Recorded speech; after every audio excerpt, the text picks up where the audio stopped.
Manager, देखो तुम्हारे hotel को लोगों ने सुलभ शौचालय बना रखा है। इन फटीचरों को अभी के अभी यहाँ से बाहर निकालो, नहीं तो हम लोग यहाँ 1 मिनट नहीं रुकेंगे। शहर के सबसे महंगे होटल में राहुल के साथ डेट पर आई डिम्पल ने जब अपने एक्स बॉयफ्रेंड लकी को भी वहाँ पर देखा तो वो हैरान रह गई।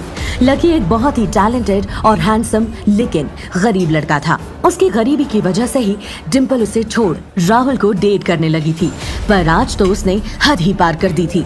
डिम्पल की बात सुन मैनेजर भी घबरा जाता है और लकी पर चिल्लाने लगता है। देखो, तुम लोग अभी के अभी यहाँ से बाहर निकलो, दूसरे गेस्ट को तुम्हारी वजह से परेशानी हो रही है।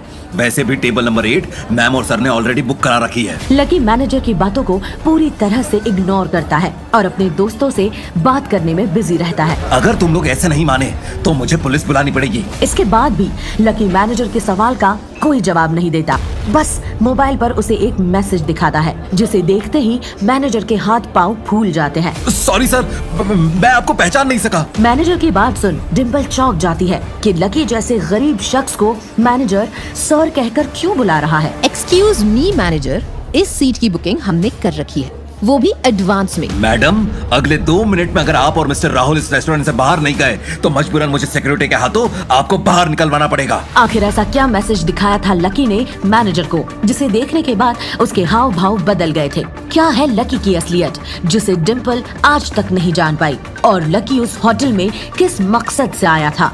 इन सब सवालों का जवाब जानने के लिए अभी डाउनलोड कीजिए पॉकेट FM और सुनिए एक जबरदस्त audio series Insta millionaire. Manager, देखो तुम्हारे होटल को लोगों ने सुलभ शौचालय बना रखा है।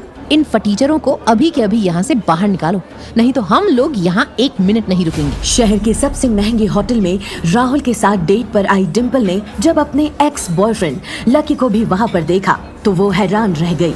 लकी एक बहुत ही टैलेंटेड और हैंडसम लेकिन गरीब लड़का था। उसकी गरीबी की वजह से ही डिम्पल उसे छोड़ राहुल को डेट करने लगी थी, पर आज तो उसने हद ही पार कर दी थी।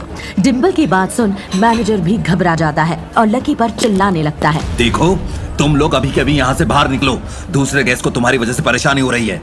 वैसे भी टेबल नंबर 8 मैम और सर ने ऑलरेडी बुक करा रखी है। लकी मैनेजर की बातों को पूरी तरह से इग्नोर करता है और अपने दोस्तों से बात करने में बिजी रहता है। अगर तुम लोग ऐसे नहीं माने तो मुझे पुलिस बुलानी पड़ेगी। इसके बाद भी लकी मैनेजर के सवाल का कोई जवाब नहीं देता, बस मोबाइल पर उसे एक मैसेज दिखाता है, जिसे देखते ही मैनेजर के हाथ पांव फूल जाते हैं। सॉरी सर, मैं आपको पहचान नहीं सका। मैनेजर की बात सुन डिम्पल चौंक जाती है कि लकी जैसे गरीब शख्स को मैनेजर सर कहकर क्यों बुला रहा है। एक्सक्यूज मी मैनेजर, इस सीट की बुकिंग हमने कर रखी है, वो भी एडवांस में। मैडम, अगले 2 मिनट में अगर आप और मिस्टर राहुल इस रेस्टोरेंट से बाहर नहीं